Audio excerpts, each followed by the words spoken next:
Hi guys, welcome to the Harmony at Home podcast. I'm Kayleigh, this is Lauren, and we are unpacking a very sassy little topic today, judgment.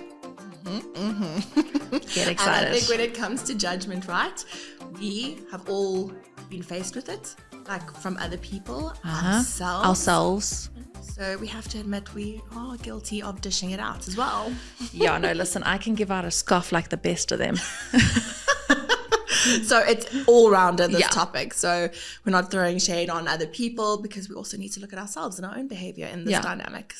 So have you ever walked into a room and suddenly felt all eyes on you, not in admiration, but rather evaluation, right? Yes. So perhaps you're in a restaurant and you've got baby with you and you just simply cannot soothe her.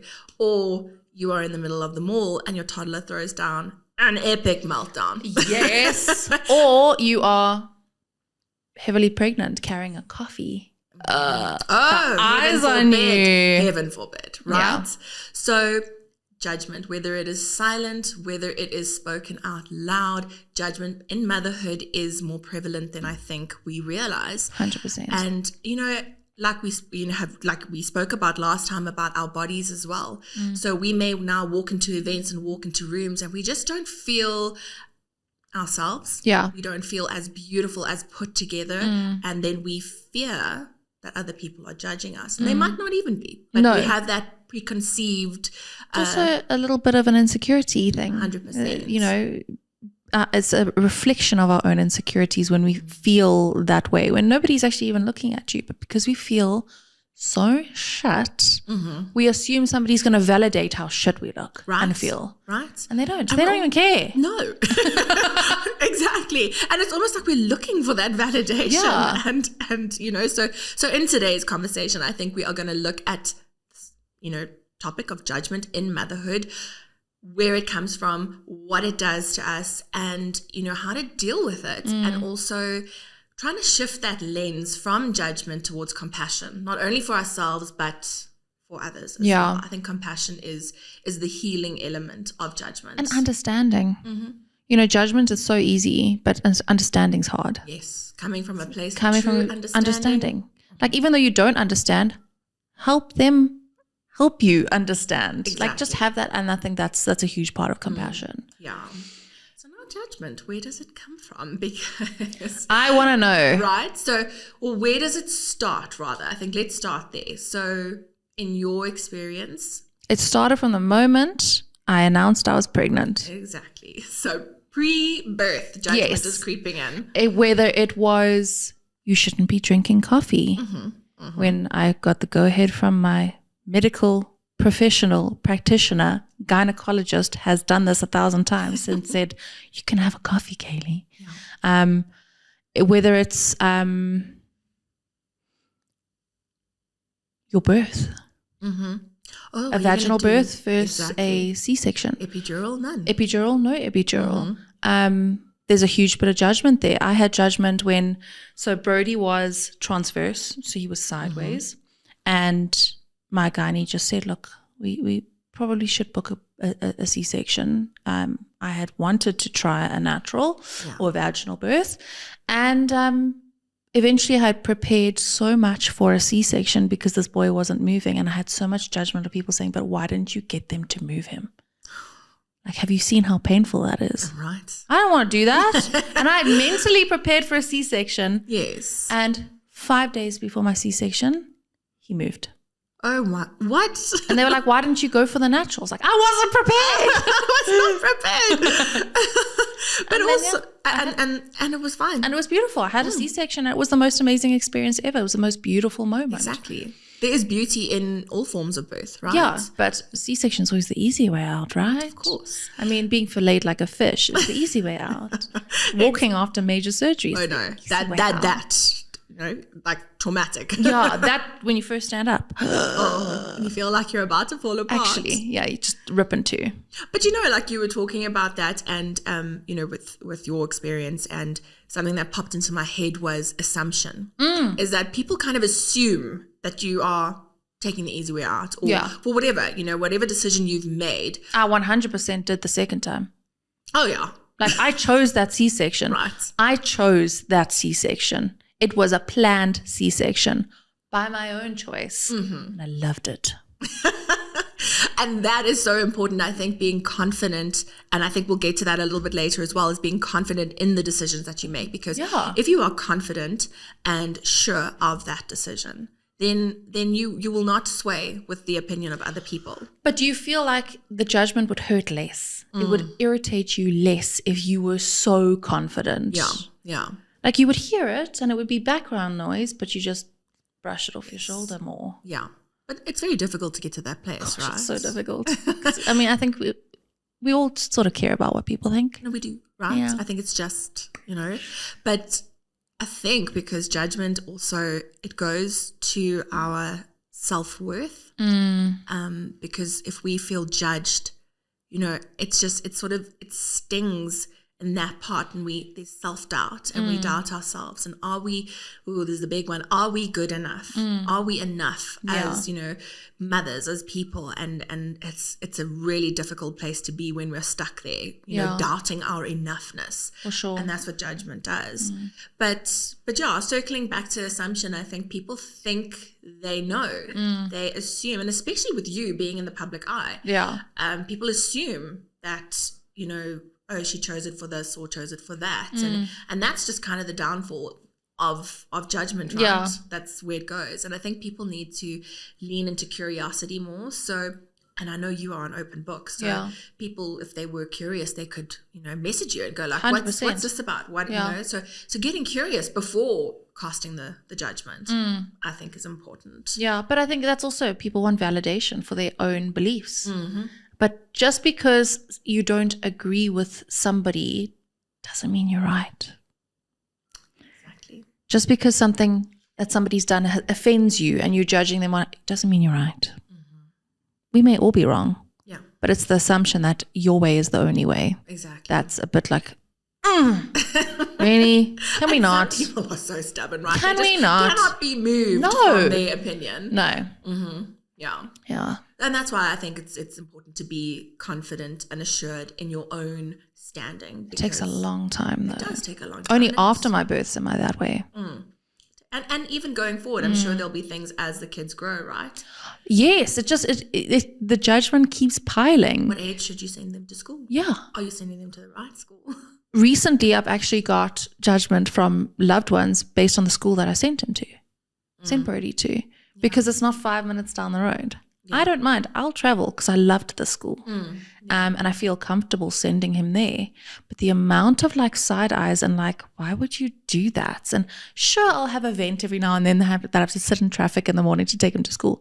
But the amount of judgment I've got from just picking a school that I love. Yeah. And it really looks like the judgment is coming from that other person's expectation. Yeah. They would never make this choice for their own child, but doesn't mean I shouldn't make it for mine. Exactly. And that's where the disconnect is. Yeah. And it's honestly that type of thing that when I get, that sort of reaction in an interaction with a friend or a loved one, I sort of switch off now. Okay. And I'm like, okay, maybe this needs to be more surface level, and that's it's so sad. It's so shit. And so I've actually got to the point where I'm like, no, Brody's fine. Yeah, exactly. But you see that confidence, and how did you get to that point where you were able to build that confidence and that probably in the last week. Not even joking. Talk us through it. Tell us what happened. How did it come to be? Because I think that's what people are looking for. It's like, how can you be, how did you get to that place of confidence, Kayleigh? It's like, how did you get there? Like, what did it take? I think it took from being in an interaction with a friend where you're supposed to leave with a full cup.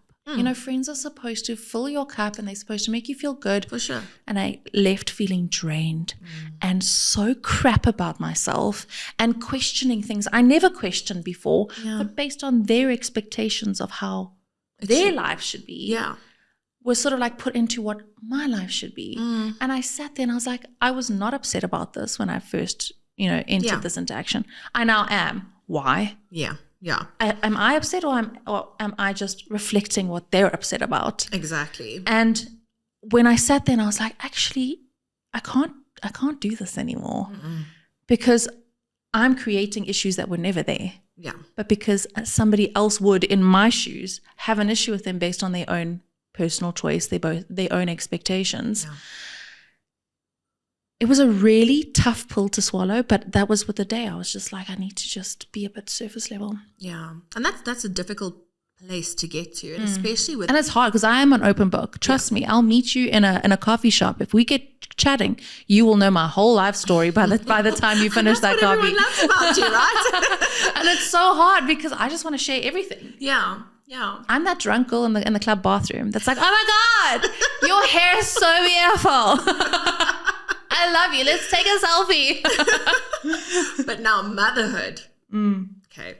So personal, right? I mean, there is no more personal job than being a mother to your own children. Exactly. So when the judgment comes in hot and heavy, yowzers. But don't you feel like it creates more anger than it does like sadness? Yeah. Because those are my babies. And I'm going to be that big, tough mama bear. You coming for my babies? Really? Okay. Earrings out. Here we go. I've been waiting for this day my whole life. Says me, the cowardly lion. Meanwhile, in my head, I'm like already preparing for the fight. But this is it, right? Is that, when someone casts judgment on you, sometimes we don't really know how to respond or how to react in the moment. Yeah. It is so difficult because it's just like, almost that, did they really just say that? And you're not really sure how you're feeling. It's just that discomfort that starts to build. And like you say, when you left your friend, only after then, you're like, hey. I was like, wait, I actually feel so shit. Like, why do I feel like this? Not how it's meant to be. No. And I think it actually reminds me of that moment when I was actually having a coffee with a friend and I ordered, I was a bit late, naturally. Oh, it happens. It happened. And I ordered a coffee and the waitress said, decaf. As I say, like, you should obviously be having decaf because you're pregnant. And I was like, no, just a regular coffee, please. In that moment, I had no over the head. Only later was I like, actually, that assumption that's not okay. That's not okay. Okay, I have a toddler at home. Like, I need this. We need the caffeine, right? But then it's just that thing of like, I wonder what she was thinking about me having this coffee while I was pregnant. And I mean, guys, I'm here to tell you, every gynae's got their own thing. Exactly. Some gynaes are a bit more conservative than others. Some will say no coffee at all. Some will say absolutely don't touch that. It's not like I'm drinking a Red Bull. Exactly. Yeah.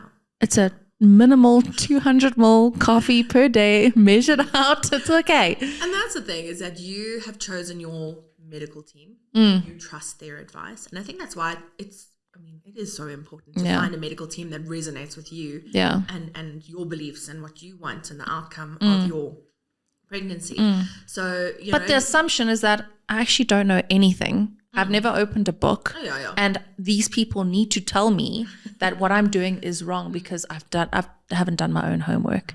That's the biggest gripe that I have, is the assumption when I do get the judgment, whether it's drinking a coffee or that time I ate a vegetable maki on my social media and people were like, you're not allowed sushi. Did that actually happen? Yeah. 100%. Right. And I was just like, do you think I don't do my own research? And I think that's the biggest slap in the face, is getting the judgment from that side with the assumption that either I don't care or I haven't done my research or asked my medical team if this is okay or not. And like, she is going out of her way to endanger her unborn fetus. I need to stop her right now. Of course, intentionally doing all of that. But I mean, that's part and parcel of your life, right? You share this, so obviously there's gonna, come a little bit of judgment. There's times you just gotta be like, thanks so much. Appreciate it. Yeah. How do you deal with it? Thanks so much. Is that what you? Or like a double tap, give it a little heart. Okay. All I want to do is throw a thumbs up, but everybody knows that that's not the best response. So also you need to maintain your composure and all of that. And I think it's very difficult when you are being attacked. And personally. In that moment, I want to just go at it. But I got to take a bit of a step back and realize that it's not me, it's them. And that's the thing with judgment, right, is that so often it's not really about us. No, It's exactly. It's more about the other person. And their own insecurities, their own unresolved traumas or dramas or whatever that may be. So it is difficult to get to that point, I think, where you can acknowledge that and say, this is not about me, this is about them. Takes a couple of hours in the day though. Yeah. And a couple of breathing exercises. Yes, for sure. Yeah. And it's their own journey that they need to now journey with their own feelings of discomfort or whatever it is, that whatever feeling your action has elicited in them, that is now their journey. And sometimes I think we kind of take that responsibility on and we feel that we need to justify it. Exactly. And I'm the queen of just trying to justify my actions. You can justify yourself until the end of days. Exactly. And as we said, some people will never hear it, right? So it's you know, it's difficult, but to just try and, you know, remember that it's not about you. This is their journey. This is their, you know, situation, and they need to be responsible for that. Yeah. So thumbs up all the way. Yeah.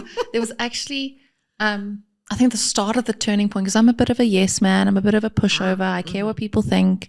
And getting judgment or unsolicited advice based on a decision I've made, especially on social media, the sort of turning point was a quote that I heard, and it was, I'm responsible for what I do and what I say. What you take from that is entirely your responsibility. Yeah. And I think the same goes from receiving judgment. Like, why am I so touched by this person judging me for this topic? Is it subconsciously I know that I could be doing better?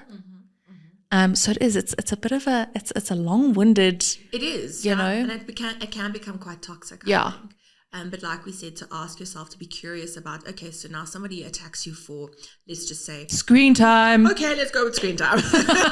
Let's do it. Okay, so someone attacks you for that, and I think the importance is obviously. Well, let's just get into it. Let's talk about like the steps of how to do it. I think you need to remind yourself, your child is not a group project. Oh, your child, right? Lauren. Gosh. Right? Something I've fallen into as well in my earlier motherhood days. Yes, because how old is Morgan now? She's 8. And the twins? 10. So it's been a while it's been quite a few years of growth. Yes. And I was very guilty of that. And I think you do get stronger, you know, in your second pregnancies and second, you know, right? But at first, you know, you kind of, if you're unsure, you're taking, okay, so-and-so said this and so-and-so said this, I'm going to take a little bit, but, you know, you're not building your own foundation or your own sort of value set around raising your child. So number one, remember, your child is not a group project. You are responsible. You and your partner are responsible for what decisions you make within your household, right? And then obviously there will be disagreements within that partnership, but those can be dealt with. You deal with them as they go along, and you come to a nice compromise for the betterment of the kids. Yes, yeah. And then, like we said, getting clear on what feels right. So you decide that screen time is allowed. Okay. You get some criticism for that. You need to ask yourself, has the decision I've made is it coming from a place of fear, or is it coming from a place of love? So am I fearful? So I'm allowing Brody now screen time, okay? But I'm allowing the screen time because I'm fearful that, you know, he's going to get left behind, and he's going to go to school and he's not going to know who Miss Rachel is. Yeah. Sorry to bring her in. Love Miss Rachel. Love her. She lives in my house rent-free. Or is this decision coming from a place of love? Like, and in this case, it's, correct me if I'm wrong, but, you know, maybe you need 5 minutes just to get dinner going. So this is the thing, exactly. I sometimes just need him to be occupied and not like rummaging through drawers, potentially going to swallow something he shouldn't. Exactly. And sometimes Miss Rachel can just like suck him in and keep him quiet for like 10 minutes where I can cook dinner or get some work done because I work from home. But then this immense feeling of guilt comes over me for it. Of course. So the judgment stings more. Yes, because you are already guilty about that. I'm already feeling guilty about resorting to screen time, and I'm absolutely fine to admit that. But then when I get the judgment, it just stings like a knife even more. Yes. Because I know, you do know, in the back of my mind that I could be doing something else to entertain him or keep him entertained. But in that moment, it is what it is. It is what it is. So you need to I'm not letting him play with scorpions. Right. It's Miss Rachel. And everything in moderation. Exactly. Right? Okay. So yes, we can go down the screen time rabbit hole, but I think, when you're talking about these decisions that you've made, okay, so it's coming from a place of love. It's coming from a place of necessity. And I think, and in anything, you can always, no matter what it is, whether it's you deciding to breastfeed versus bottle feed, to have that C-section versus natural. That conversation, let me just tell you the judgment. But you all know. If your decision, if you can truly say that decision that you've made aligns with your values that you have within your family unit, then it is right. And you can roll with that decision, right? Yeah. And you need to also understand what feels right for you, not what feels right for anybody else, because your family is uniquely your family. Your children are uniquely them. So what feels right for your family is not going to be right for another family, and that's okay. Yeah, that's okay. So to work with that, and then of course being able to set boundaries. So actually, on that topic, I wanted to open up to a question. We got quite a few questions on social, and this one I think fits this topic perfectly. How do I handle judgment when it comes from family? I've unfortunately had my own parents judge my parenting choices, going so far as to discuss and speculate about things that they have no business in with others. I think the misconception is because it's family, you can't set boundaries. Of course you can. So boundaries, and I think throughout these podcasts we'll probably always touch on boundaries. Always, it's so important, so difficult to set, right? And especially with family, because boundaries are always, there's this misconception that boundaries are mean and boundaries are dismissive of other people, and it does come across as like mean and set in stone and quite abrasive, right? Yeah, and it doesn't have to be. Yeah. So boundaries are, if you can reframe that in your minds about boundaries being more, empowering and coming from a place of love for yourself, you're protecting your own peace, and you are also protecting your loved ones by giving them a clear sort of roadmap as to what is acceptable and what is not acceptable.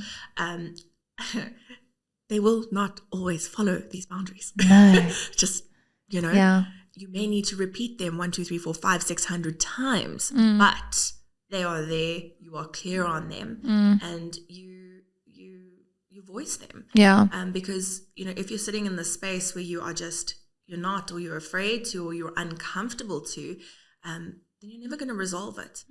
You're going to sit in this toxic space of, never resolving anything. And we need to get comfortable with laying boundaries. Boundaries are not easy to lay, but the more you do it, the easier it gets. Right.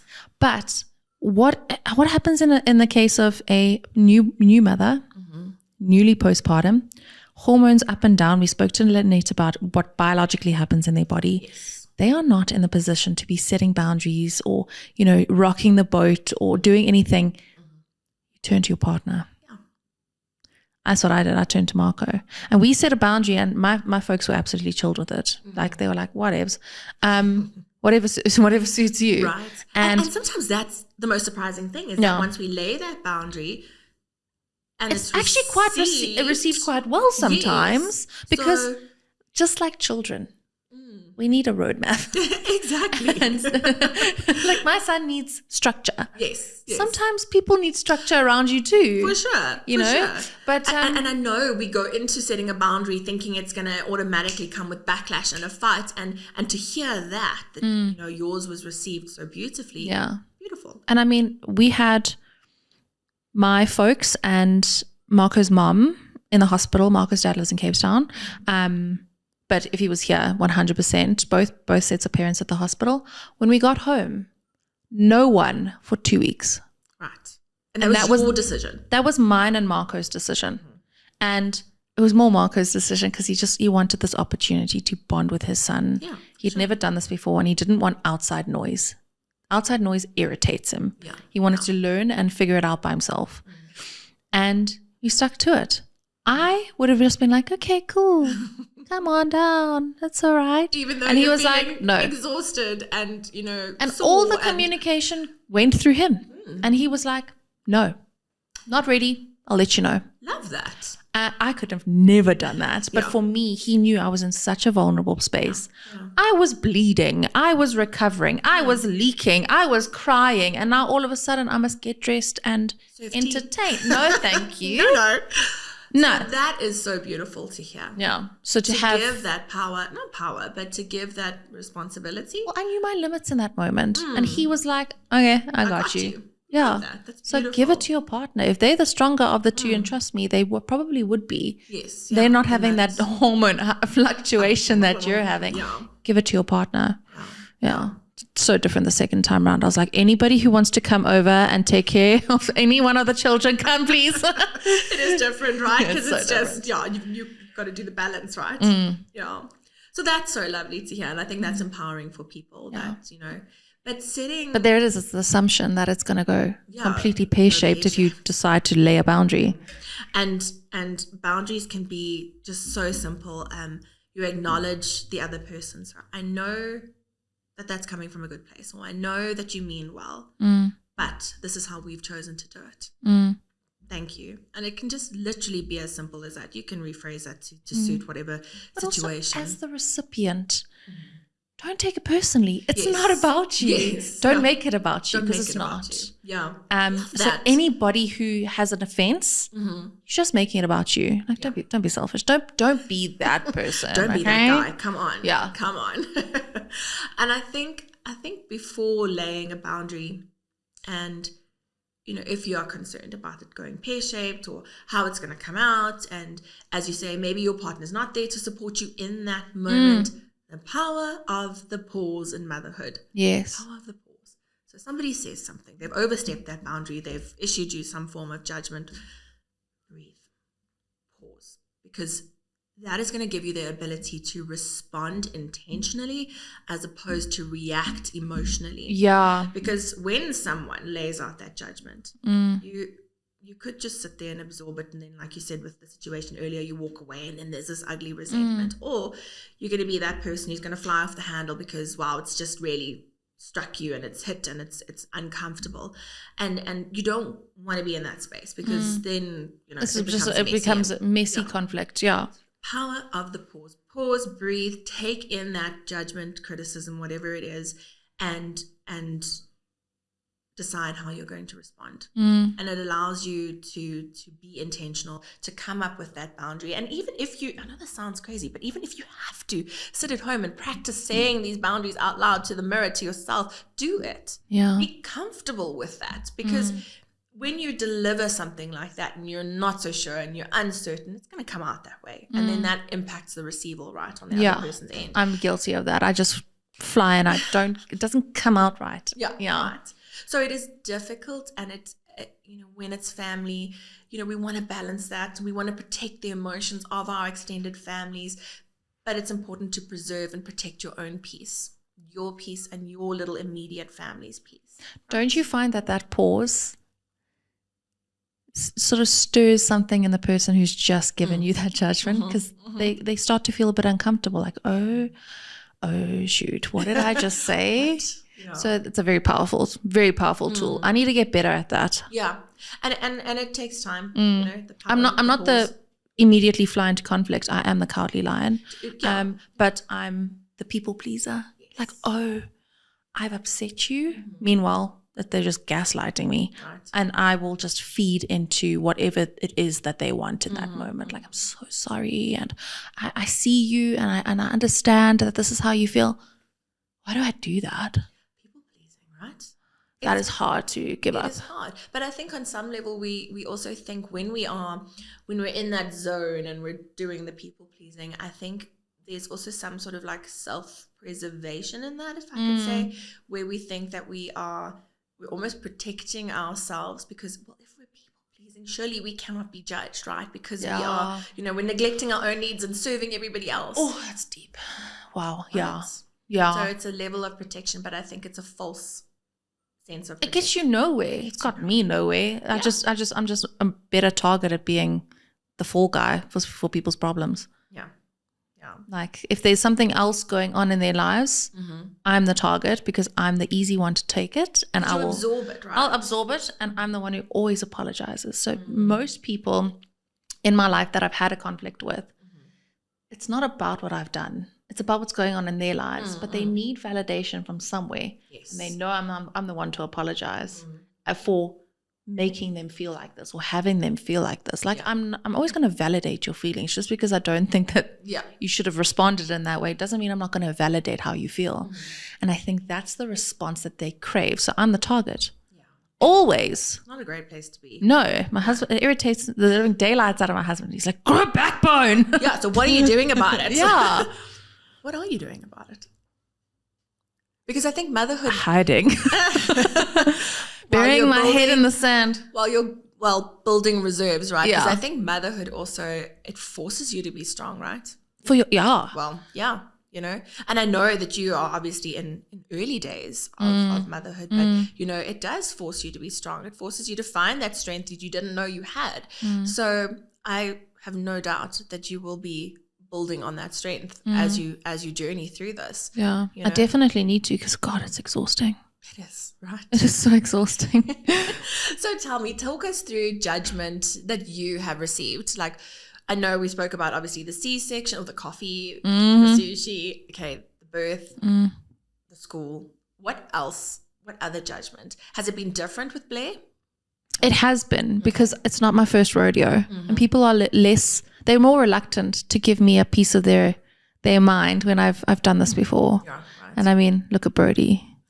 He's perfect in every way. Oh. He does have a couple of chipped teeth because, you know, he walked at 9 months, but you know, there's one. Oh, yes. Yeah.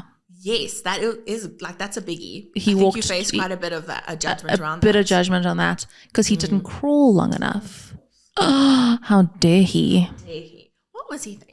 I know. What were you thinking? Right. Yeah, no, listen, and that made me second guess me as a mother. Yeah. Like, am I doing this right, or am I doing this completely wrong? So yeah, that was one of the big ones.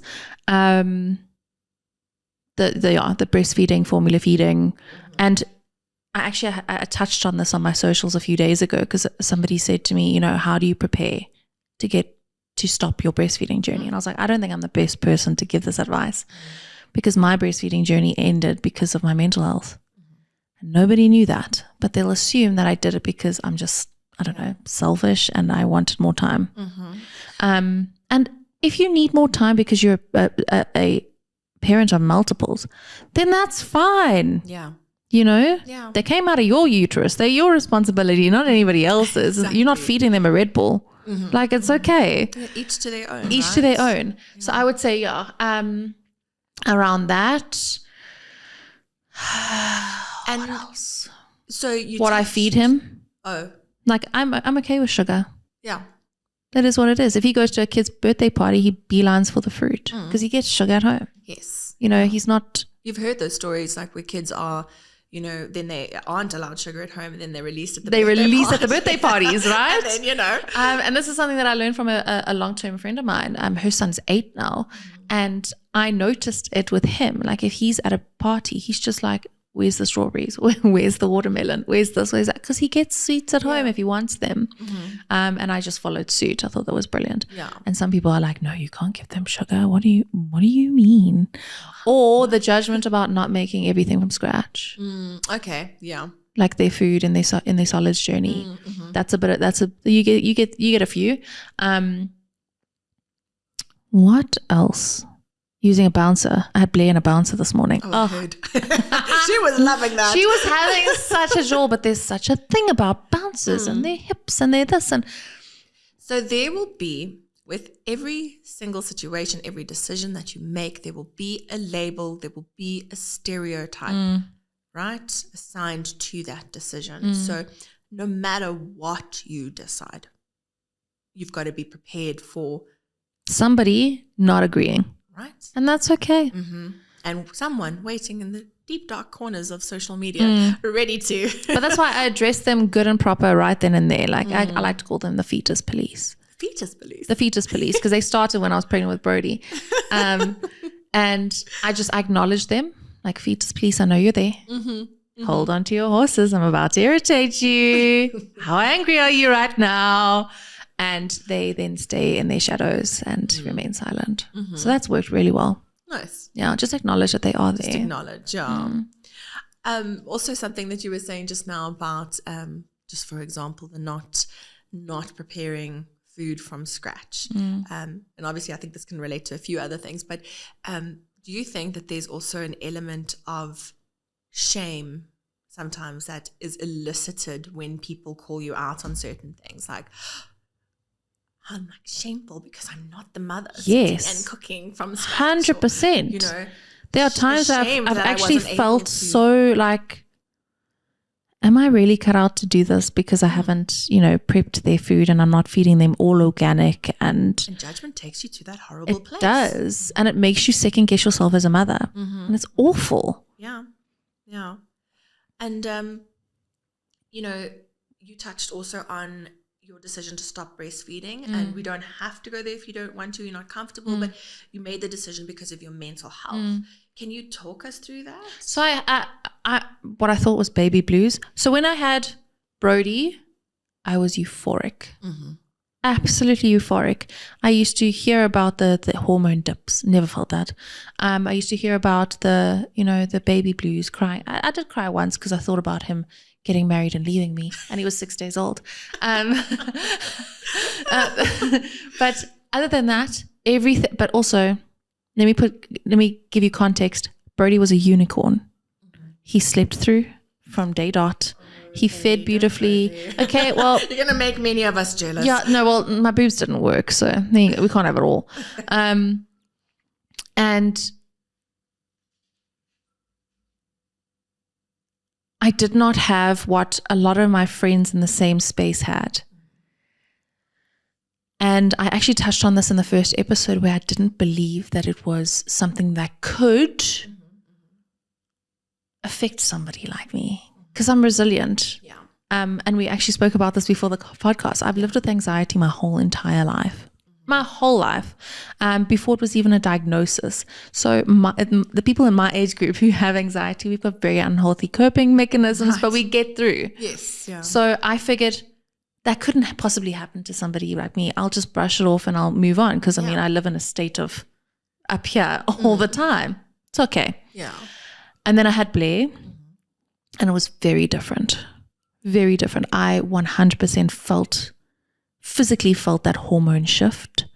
There was a huge disconnect between me and my firstborn, because I was constantly with Blair, and she was so reliant on me all the time.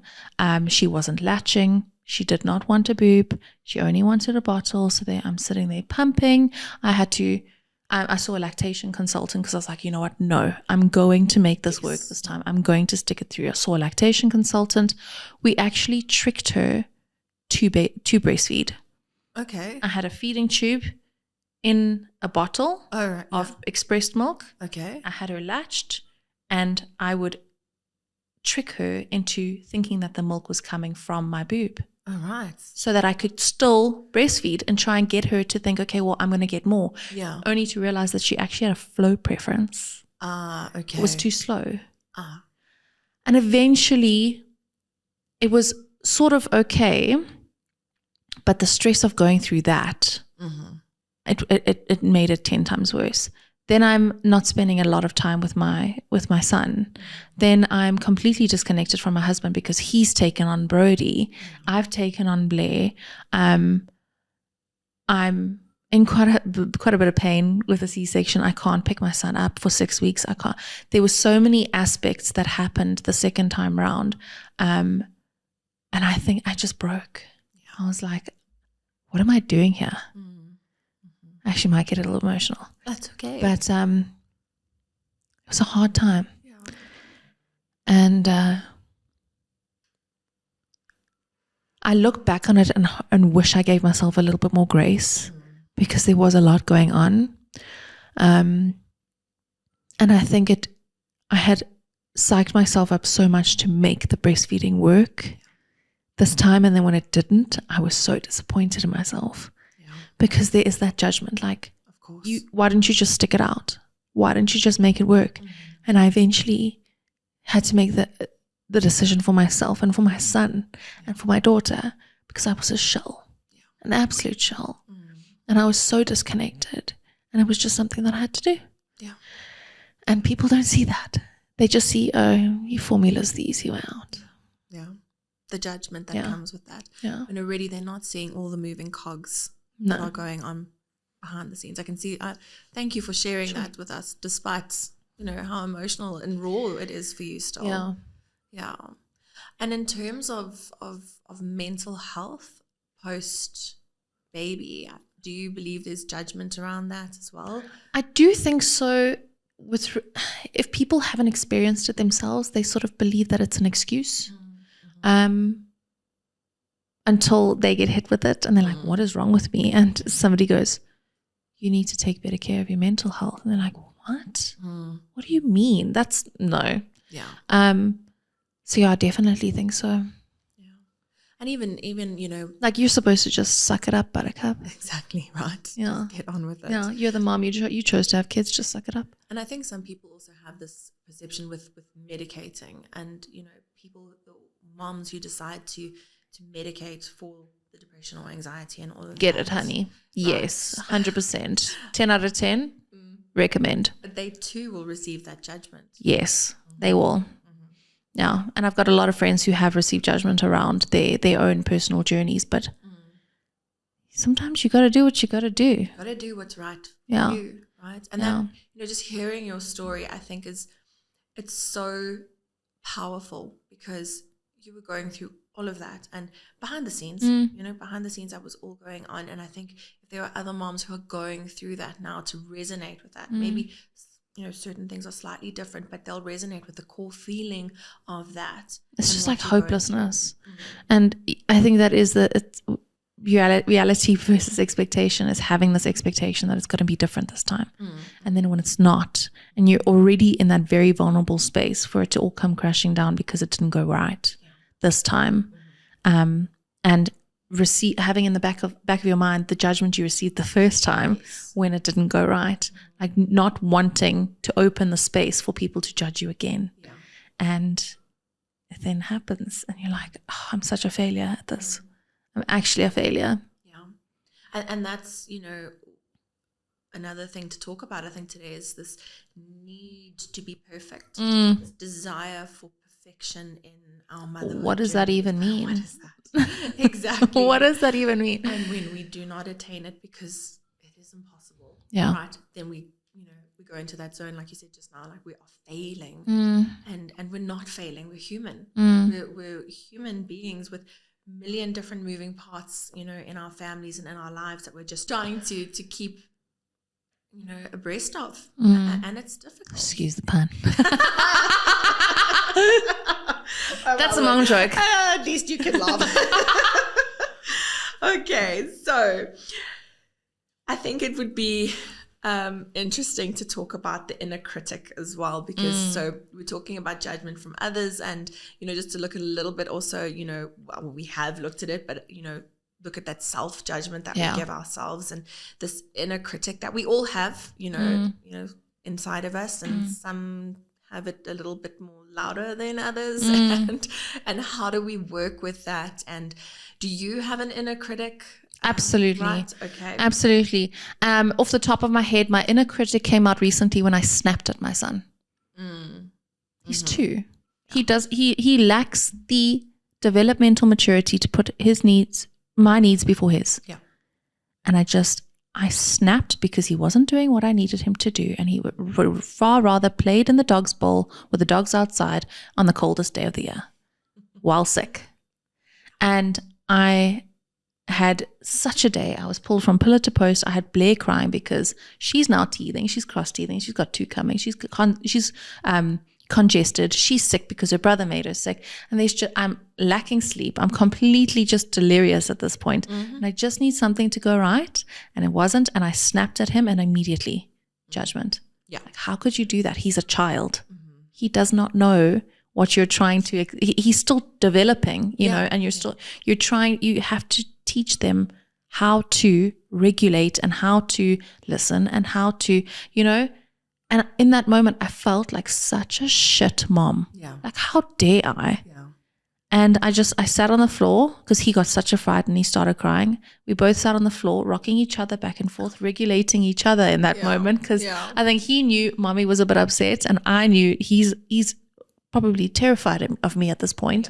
Yeah. Thank goodness they don't have that wall of a memory. But I think that was one of the more recent where I had that inner critic, like, how dare you? How and it gets loud. It gets loud. Yeah. You know, I felt so crap the rest of the day. I walked on eggshells around those kids. Yeah. I gave them everything they wanted at that the rest of the day. I was like, I am not doing this again. I'm not failing as a mom again today. But you know what? I think, you know, it happens, right? Yeah. We all have breaking points. We all have limitations. And even though we know better.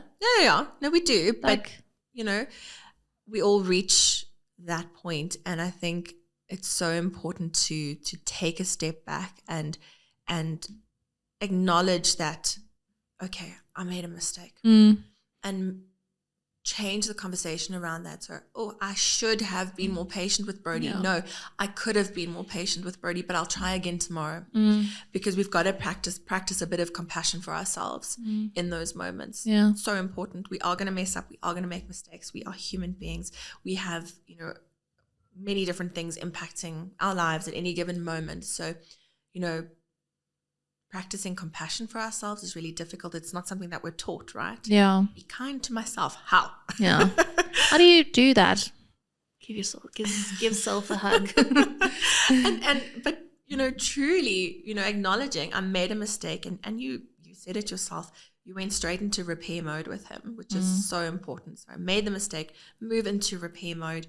You guys were regulating. You're teaching him in those moments, even when you make mistakes. He's still learning, you know, and repairing together is so important, incredibly powerful as well. And I also never want him to, in a way, it's good. And I say this gently.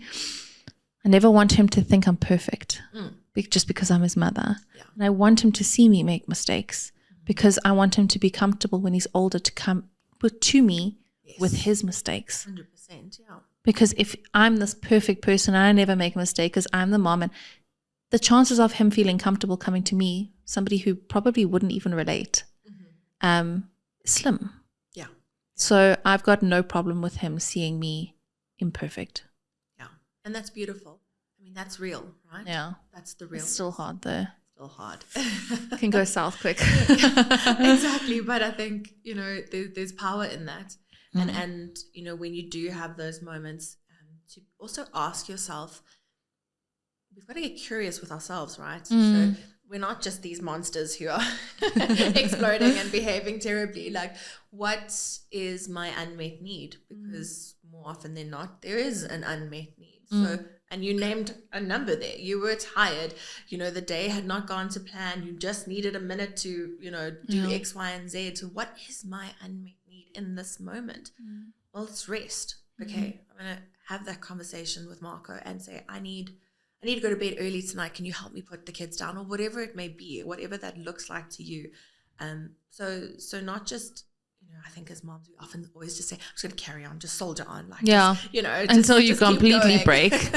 Exactly. But I think compassion for self is key to healing that self-judgment and inner critic. So where we can bring that in and have those conversations with yourself, talk yourself through those moments. And then again, also, you know, then looking outwards, having compassion for others, easier said than done when they are throwing judgment away. Yeah. But, you know, maybe they don't understand, you know, X, Y, and Z, what I'm doing, and trying to just practice a little bit of compassion. You know, I think it can heal that judgment wound. And I love what you said about just being curious rather. And I think I mean, just because I've received judgment doesn't mean I don't dish it out. Trust me, I've side-eyed quite a few times. Right. But I think just changing that more into curiosity, asking some questions, being interested. Because like you said, each child is not a group project. Like my child's my project, their child's their project. Yeah, exactly. So judgment. It's a Yeah, big one. it is a big one. Yeah. It's huge. I think we've barely scratched the surface of Literally. it. But I think we could go quite far with it, but I might get quite animated and start screaming. Oh gosh. But yeah, it's judgment is one of those things I don't think we'll ever avoid completely. Is we can't avoid it, but we can learn to better deal with it in terms of receiving it and in terms of giving it. I actually have another question or another topic, rather another statement from a follower from this morning. My 3.5-year-old is in the emotional wreck I'm a three-nager phase. And people with kids will often try and parent her while I'm right there. Especially family. So I think it's the judgment of how you parent or what stage your child is at. Like you said, the tantrums in the store. Like you can't help that. No. Anybody who gets irritated obviously has never dealt with it. Yeah. That phase appropriate reaction before. But see, that's it. Like once if you've been through it, you have compassion for that mother. Exactly. And you're like, oh, can I keep your space in the line while you deal with that? Yeah. Do you need a coffee? There's Starbucks right there. Like there is a lot of compassion because you've been there. But yeah, that's also another form of judgment is how you choose to parent and how you choose to handle your kids. Like I never woke to feed, and people were like, "Oh, how dare you!" It's old school. Again, it's like my mother never woke me up to feed me. It turned out just fine. You're good. Yeah, I think that's also I follow more of the old school mentalities. I'm not very new school. The only new school thing that I did was boundaries because that's super cool. Yeah. But I think that's also there's so many new things that you can do that you have to do, and I never followed them. You've got to take the pressure off, right? To fall into that trap because, and I call it a trap because, as you say, there's always something new. There's a new product, there's a new class, there's a new technique or whatever, and cool. If you want to give that a bash, go for it. But take the pressure off. It doesn't mean you should be doing it just because it's out there. Yeah, like it's an option for you. If it doesn't work for you, it's fine. But I think, and I just want to, we've said it and I want to reiterate it, is getting confident and getting comfortable in the decisions that you make, whatever it may be. Like taking a 1-week-old Blair to Puppuccinos because Birdie needed to play. You were just doing what you needed to do. I needed to do what I needed to do because I got multiple kids, guys. But you are confident in that decision that you made. Yeah. Yes, it's not what everybody else might have done, but this is what you need to do for your family. And in that moment, I mean, if it was my first child, I think I would have been more aware of the judgmental looks because she was a teeny tiny. She was fresh. Freshly baked. Yeah. If it was Brody, I think I would have been more aware. But when it was Blair, I was more aware of the people like giving the, oh my God, look how cute. You know? Oh, look, she's so sweet. Look, you're so small. That type of reaction. Yes. Any judgment fell away because I was so confident in that moment.